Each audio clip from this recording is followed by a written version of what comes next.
기업의 핀테크입니다.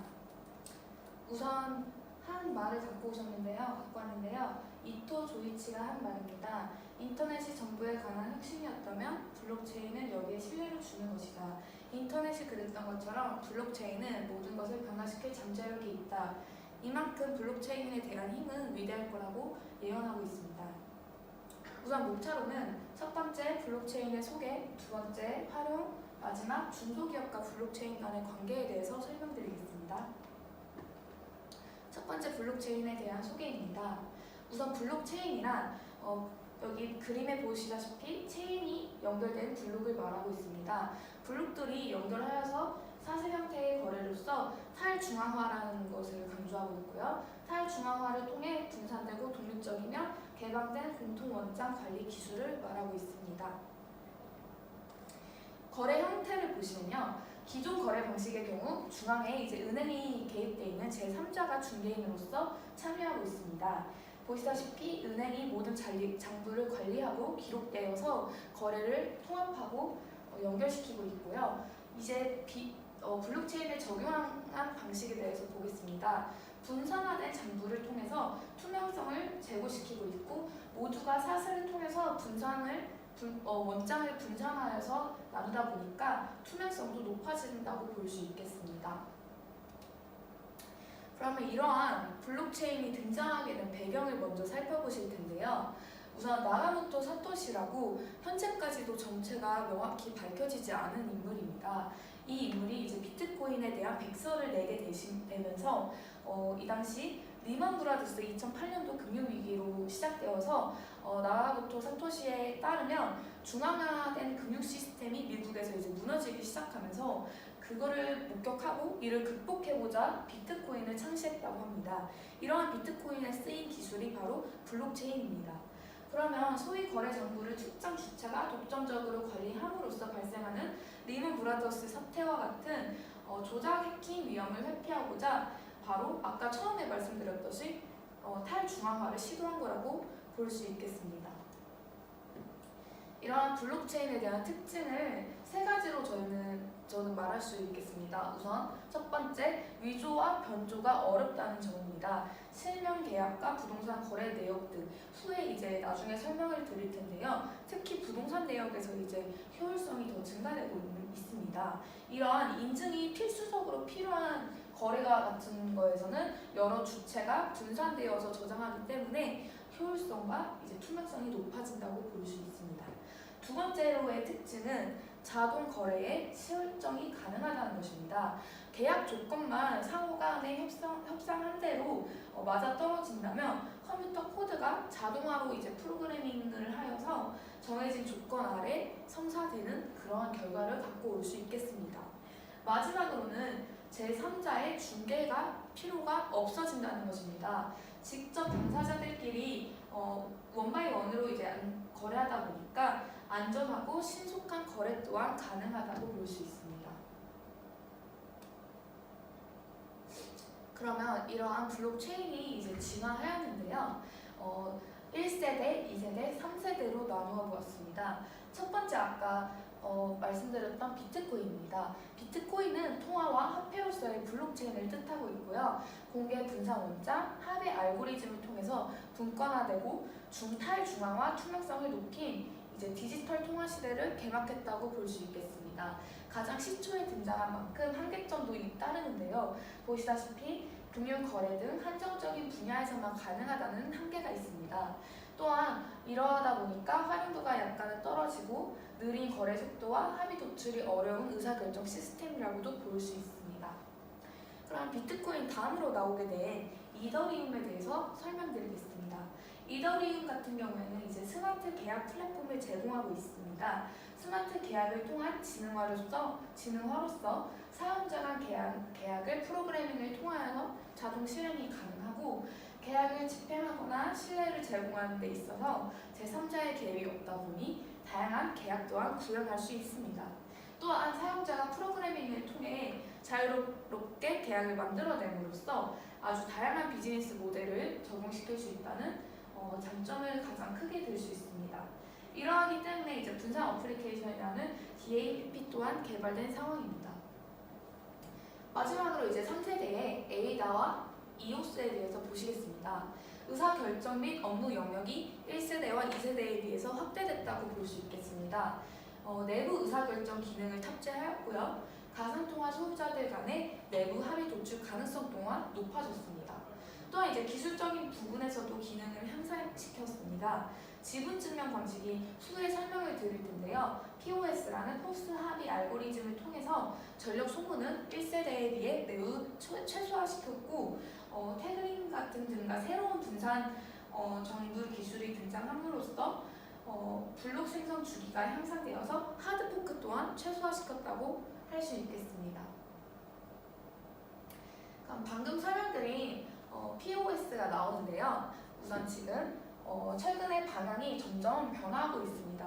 첫 번째로는 이제 프로젝트 오브 워크로 하나의 채굴과 많은 에너지 소모에 따른 POW를 말할 수 있겠습니다. 이것은 이제 하나의 채굴로서 많은 에너지가 소모하여서 1세대를 말할 수 있겠습니다. 이에 따라서 이제 변화된 게 POS로서 프루프 오브 스테이크로 직접 민주주의를 비유할 수 있겠습니다. POW에 비해서 처리 속도가 매우 빠르다는 장점을 가지고 있습니다. 이러한 POS가 이제 완벽한 탈중앙화를 뜻하는데요.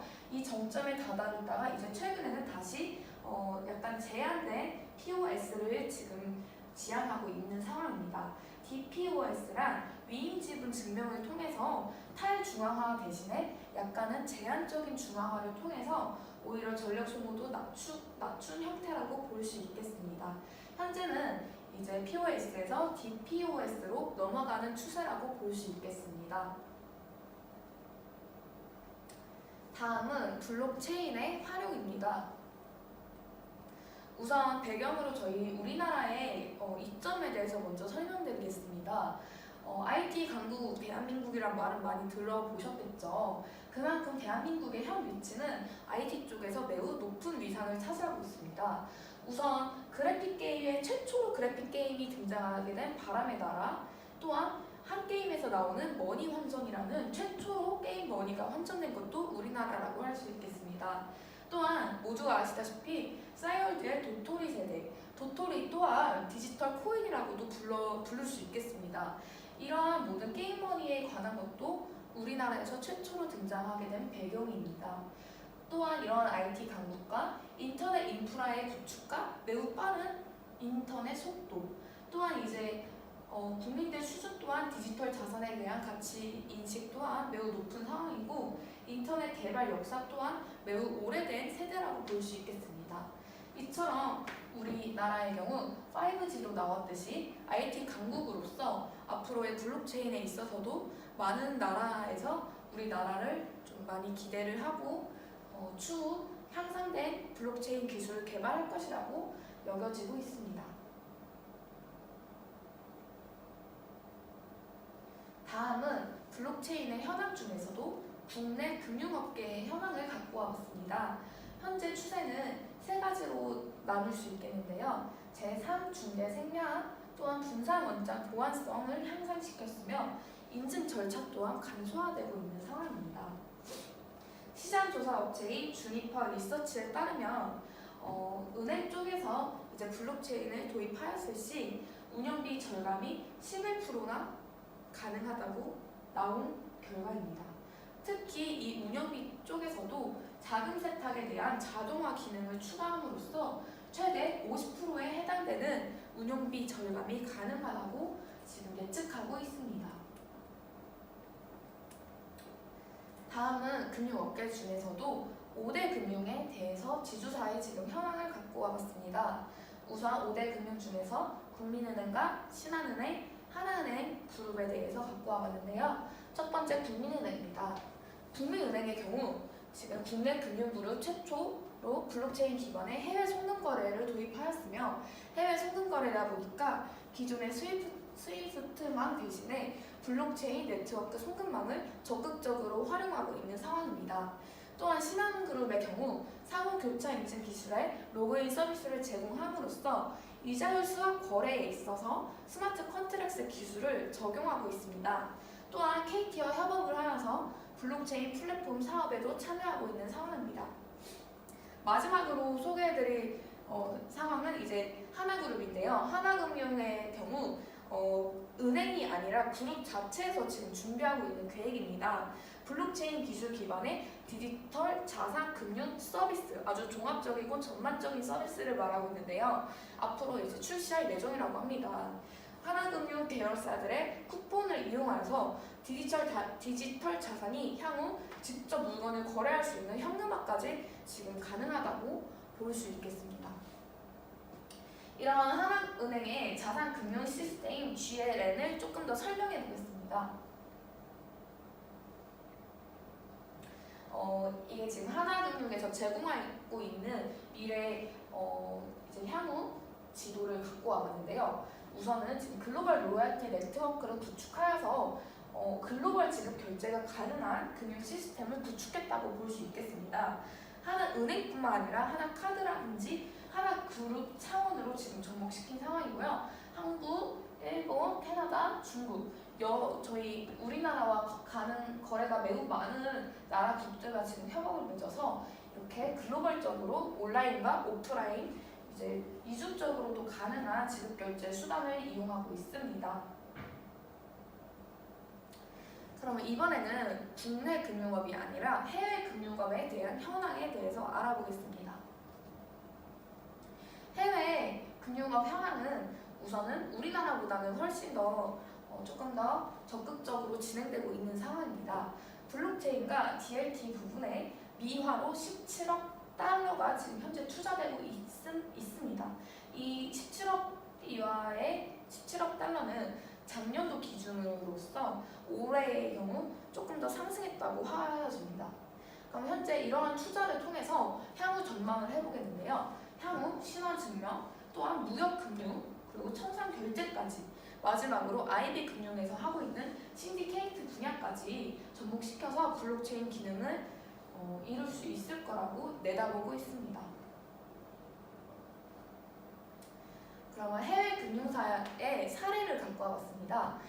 우선은 세 가지로 추려보았는데요. 우선 첫 번째 R3입니다. R3의 경우 글로벌 블록체인 컨소시엄을 지금 시행하고 있는 상황입니다.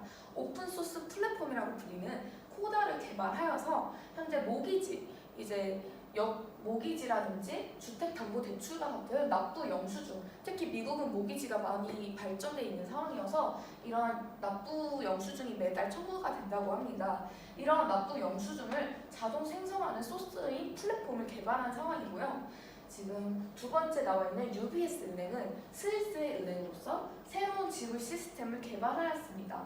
유틸리티 결제 코인이라고 불리는 이것은 중앙은행에서 바로 현금으로서 전환이 가능해지는 이점을 갖고 있습니다. 우리나라로 예로 들면 한국은행에서도 이제 현금이 전환이 가능하기 때문에 이제 통상 일반 현금 결제 일반 현금이라고도 볼 수 있겠습니다. 마지막 해외 금융사인 세계은행입니다. 더 월드뱅크라고 불리는 이 은행은 이더리움, 아까 두 번째 세대 2.0 세대에서 설명드린 이더리움의 개발을 지금 넣은 상태이고요. 이더리움을 통해서 블록체인 채권을 출시하였습니다. 이러한 채권의 활용은 이제 개발 기금으로 통해서 쓰고 있어서 사회적이나 공공 분야에 대해서 이제 SOC라든지 이러한 분야에서 쓰이는 채권을 출시한 상황입니다. 다음은 은행이 아닌 비금융의 사례를 갖고 와봤습니다. 매우 다양한 분야가 있어서 지금 5가지로 약간 요약을 해보았습니다. 첫 번째, 의료 분야입니다. 의료 분야의 경우 개인 의료 정보가 관리가 가능하여서 유전체 정보까지 공유할 수 있는 상황입니다. 그리고 콘텐츠 분야의 경우 디지털 음원을 유통하고 사진 저작권까지 관리가 가능한 상황이고요. 공공 분야로서는 이제 전자증명서가 유통되고 가장 많이 지금 화두에 오른 게 온라인 투표, 이걸 통해서 이제 투명성이 많이 높아지고 있는 추세라고 합니다. 또한 물류 분야에서는 개인 통관과 다이아몬드 유통이 가능해지고 마지막 에너지 분야에서까지 이웃 간 전력이 거래되고 전기 자동차가 많이 발전되고 있는 상황에 따라서 이러한 전기 자동차가 충전까지 가능한 블록체인을 통해서 충전 기능까지 가능한 플랫폼이 형성되고 있는 상황이라고 합니다. 금융업계만이 아니라 매우 다양한 사회 전반적인 시스템에서 블록체인이 기술을 도입함으로써 매우 향상된 유틸리티를 제공할 수 있다고 볼 수 있겠습니다. 그러면 현재 우리나라에서 지금 시범되고 있는 공공시범 사업에 대해서 설명드리겠습니다. 이번 연도 8월에 지금 나온 시범 사업으로서요. 우선 관세청, 농식품부, 국토부, 선관위, 외교부, 해수부 이렇게 4곳에서 지금 공공시범 사업을 같이 조인해서 하고 있습니다. 우선 관세청입니다. 관세청의 경우 신속한 개인 통관이라는 뜻의 주문부터 선적 배송, 통관까지 전 과정을 모두 블록체인으로 기록하여서 통관 시간을 단축하여 물류 비용의 절감을 이제 증대시킬 수 있겠습니다. 또한 이제 통관 절차에서 발생할 수 있는 저가 신고와 같은 문제를 예방할 수 있습니다. 또한 농식품부에서 하고 있는 이제 소고기에 대한 내용인데요. 축산물 이력 시스템에 블록체인을 적용하여서 사육부터 도축 판매 이것 또한 전 과정에 블록체인 기술을 적용하여서 정보가 공유하고 있는 형태입니다. 이것 또한 이제 배송 시 문제가 되고 있는 문제점을 바로 캐치할 수 있고 추적 기간을 원래는 보통 통상 5일에서 6일이었다고 해요. 이러한 추적 기간을 최대 10분 이내로 단축할 수 있는 효과를 이룰 수 있습니다. 다음은 국토부입니다. 국토부의 경우 이제 부동산 공부 같은 거를 제공하는 기관인데요. 이렇듯 간편 부동산 거래라는 솔루션을 제공함으로써 블록체인 기반의 부동산 거래 플랫폼을 활용하여서 공적 장부의 발급 비용과 종이 문서를 감소시키고 전자 문서의 활성화를 이루고 있는 사업입니다. 네, 다음은 선관위입니다. 아까 말씀드렸듯이 투표를 말할 수 있겠습니다. 온라인 전자투표 서비스인 K보팅, 바로 코리아 보팅인데요. 이거를 적극 지원함으로써 선거 후보자와 참관인 등 모든 이해관계자에서 직접 투표가 개표되기 때문에 신뢰성도 매우 높아지고 있는 상황입니다.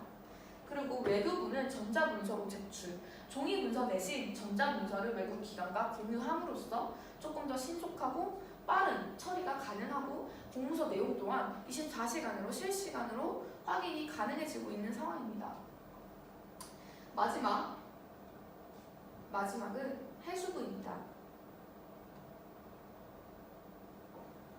해수부는 이제 환적 운송의 효율화를 이루었는데요. 기존 10%의 전자문서화 비율이 90%까지 증가함으로써 정보들 간의 동시 공유가 가능하고 물량 확인 시간 또한 절약할 수 있습니다. 이렇듯 블록체인의 영향으로는 이제 우선 우리나라의 경우는 아니었고 블록체인이 매우 활성화되어 있는 미국의 경우를 갖고 왔습니다. 지금 현재 미국 채용 공고 중에 블록체인 관련 직업 채용은 작년 동기 대비 바로 300%나 증가했다고 합니다. 비트코인 상장 아웃베팅 이제 이 그래프인데요. 지금 보시다시피 지금 매우 높아지고 있는 증가 추세를 보이고 있습니다. 이렇듯 이제 블록체인에 대한 직업의 증가도 예상할 수 있겠습니다. 그렇다면 이런 매우 장점만 많이 나열하는 블록체인이 왜 우리나라에서는 현재 규제도 가해지고 있고 도입이 늦어지고 있냐, 이거에 따라서는 이제 비판과 한계점도 존재하고 있습니다. 우선 키워드로 잊혀질 권리를 말할 수 있겠습니다. 잊혀질 권리란 기록이 저장되어 있는 영구적인 저장소로부터 특정한 기록을 삭제할 수 있는 개인의 권리입니다. 지금 잊혀질 권리라는 저자 빅토어 마이어의 말씀으로는 이제 정보를 생산하는 것은 이제 현재 디지털화된 상황에서 매우 용이합니다. 정보의 바다라고도 여겨지다시피 현재 정보는 무궁무진하고 매우 생산성도 높이 진행되고 있는 상황입니다. 하지만 이러한 정보가 삭제되거나 폐기되는 데는 매우 많은 시간과 노력이 소요되고 있습니다. 또한 개인이 올렸다 하더라도 삭제할 수 있는 권한은 포털 사이트나 또는 언론기관, 이렇듯 기관 중심으로 이루어지다 보니까 잊혀질 권리가 약간은 지금 침해되고 있다고 볼 수 있겠습니다. 이처럼 아직은 블록체인에 대한 제도적, 정서적, 경제적인 구축이 약간은 미흡하다고 볼 수 있겠습니다.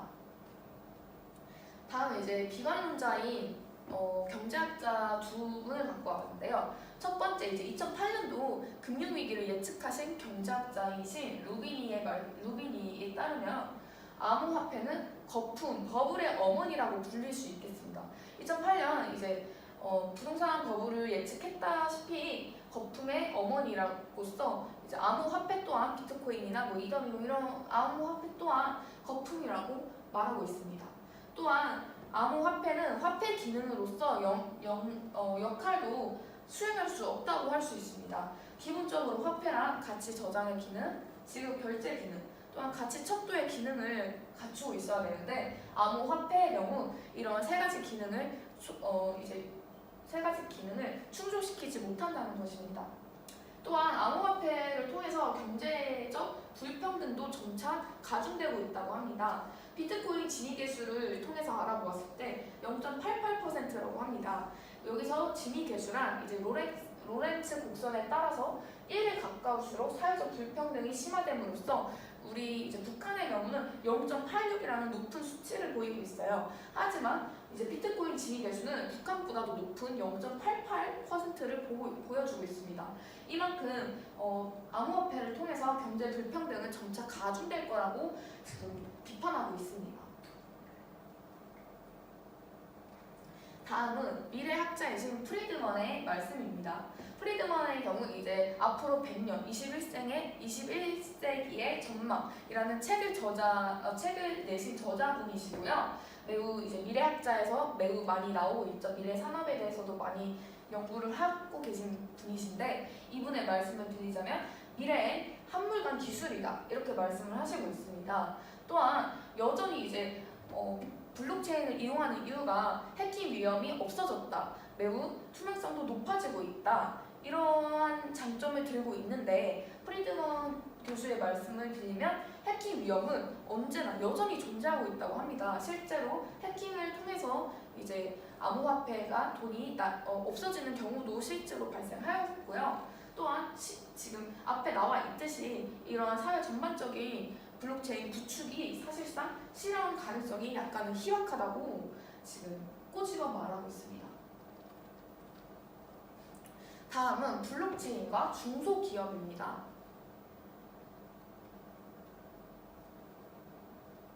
우선 중소기업과 블록체인의 관계에 대해서 먼저 설명드리겠습니다. 우선 이제 특히 블록체인이 이제 대기업이 아니라 중소기업에 있어서는 두 가지 측면의 이점을 들 수 있겠습니다. 우선 자금 조달 측면과 산업 구조 측면입니다. 자금 조달, 특히 이제 중소기업의 경우 초기 비용이 많은 돈이 필요하기 때문에 자금 조달이 수월히 이루어져야지 조금 더 빨리 진행이 가능할 텐데요. 이러한 자금 조달 측면에서는 조달 비용의 절감이라는 효과와 거래 효율성 제고, 또한 이제 결제 및 송금 수수료 또한 절감할 수 있어서 자금 조달이 조금 더 빨리 용이성이 높게 작용할 수 있겠습니다. 그리고 산업구조 측면입니다. 산업구조에서는 IoT로 사물 인터넷 환경이 개선되어서 중소기업의 입장에서 조금 더 혁신적인 기술 혁명이 가능하고요. 소유권 등 권리 이전에 있어서도 중소기업 같은 경우에는 이제 조금 더 권리에 있어서 복잡하고 할 텐데 블록체인을 이용한다면 이러한 권리의 이전도 조금 더 수월하게 이용할 수 있다고 합니다. 또한 이제 공급 사슬의 투명성을 제고하여서 컨소시엄을 형성한다든지 조금 더 중소기업 간의 협업을 통해서 더 수익성 높은 체계로 넘어갈 수 있는 형태를 띄우고 있습니다. 그러면 아까 말씀드린 이제 자금 조달 부분인데요. 중소기업 금융 자금 조달 시장을 먼저 살펴보겠습니다. 대기업 같은 경우에는 이제 신용도 높고 하니까 자금 조달하는 데 있어서 뭐 주식 발행을 하거나 뭐 특히 삼성 같은 경우에는 이제 자금 조달이 매우 수월해요. 하지만 이제 중소기업 같은 경우에는 자금 조달 부분에서 이제 힘든 여력이 안 되는 부분이 많이 있기 때문에 기존의 문제점으로 두 가지를 들을 수 있겠습니다.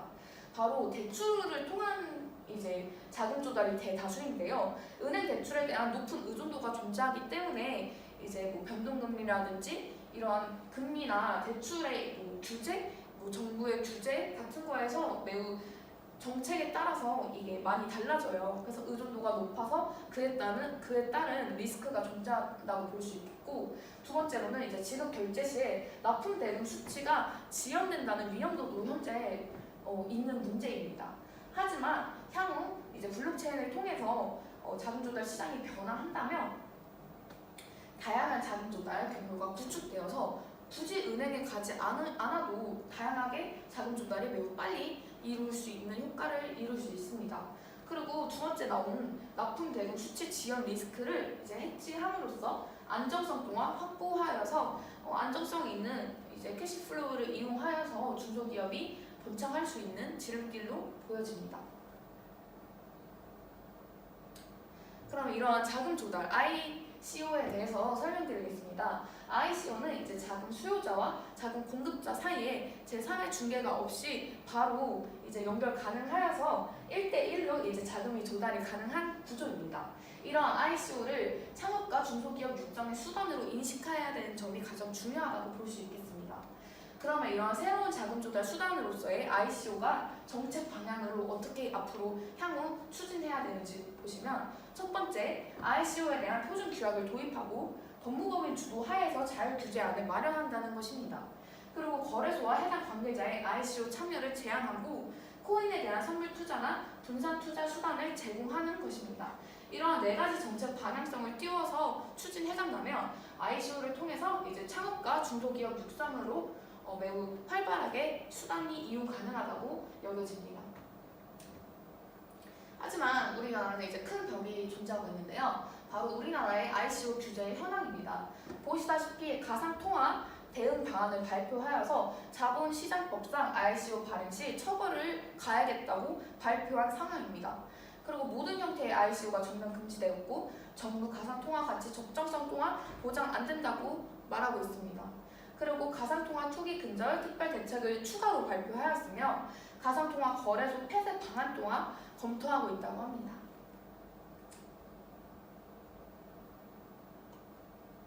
하지만 이에 상반되는 외국 ICO의 규제 현황입니다. 싱가포르가 일본을 갖고 와봤는데요. 싱가포르의 경우 가이드라인을 지금 업데이트하였고 자금 세탁 방지나 테러 자금 조달 금지 정책만 제외하면은 약간은 좀 긍정적으로 지금 가이드라인을 업데이트하고 있는 상황입니다.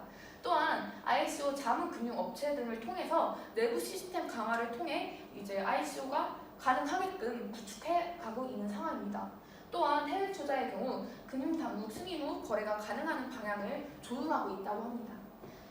가까운 이제 일본의 경우를 보시겠는데요. 일본 같은 경우도 싱가포르와 같이 내년 1월 ICO 가이드라인을 발표할 예정이었고, 이 가이드라인을 보시면 암호화폐 투자 한도와 거래소 설립 기준이 명확히 지금 제시하겠다고 밝힌 상황입니다. 또한 이제 ICO 같은 경우에 이 ICO 신청하는 업체 같은 경우에는 재무 상태를 공시해야 된다고 이제 가이드라인을 구축하고 있는 상황입니다.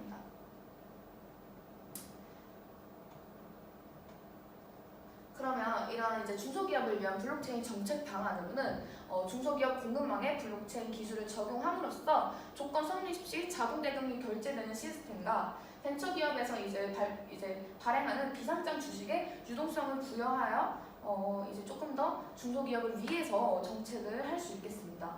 마지막으로는 이제 프라이빗 블록체인을 구축하여서 바로 합의된 조건 충족 시 기업이 바로 지원이 제공 가능한 스마트 컨트랙트라는 것을 도입할 수 있겠습니다. 스마트 컨트랙트를 살펴보시면 우선 여기 보시다시피 조건이 일치 시 판매자와 구매자의 거래가 성공하는 자동화된 스마트된 계약입니다. 이에 따라서 되기 때문에 무의 변조가 불가능하며 신뢰성은 높아진다고 볼 수 있겠습니다. 이러한 스마트 컨트랙트는 이더리움 플랫폼 안에서 수행되고 있으며 주어진 조건이 성사 시 거래가 성공되어서 자동 계약이 가능한 구조입니다. 또한 계약 체결 시간과 절차가 이전에 비해서 매우 간소화된 형태라고 볼 수 있겠습니다. 그럼 마지막으로 향후 방향성에 대해서 보겠습니다. 우선 이제 과학기술정보통신부에 따르면 내년 2019년 블록체인 예산을 2017년도에 비해서 이제 3배 증가하겠다고 말씀한 상황이고요. 지금 우리나라의 경우 매우 제한적으로 규제를 가하고 있는데 벤치마크를 하였으면 합니다. 지금 벨라루시에 있는 하이 테크놀로지 파크라고 HTP라고 말하고 있는 이 파크 집단에서는 이제 입주한 개인 및 법인은 암호화폐 산업을 합법적으로 영위가 가능한 지역이라고 합니다. 이에 따라서 관련 산업 육성 및 기술 도약도 매우 높은 상황입니다. 이러한 하이테크놀로지 파크와 같은 것을 벤치마킹하여서 조금 더 한정적인 정부 지원보다는 ICO를 허용 도입을 좀 통하여 블록체인 생태계 조성이 필요해 보입니다. 여기 자료 출처 나와 있고요.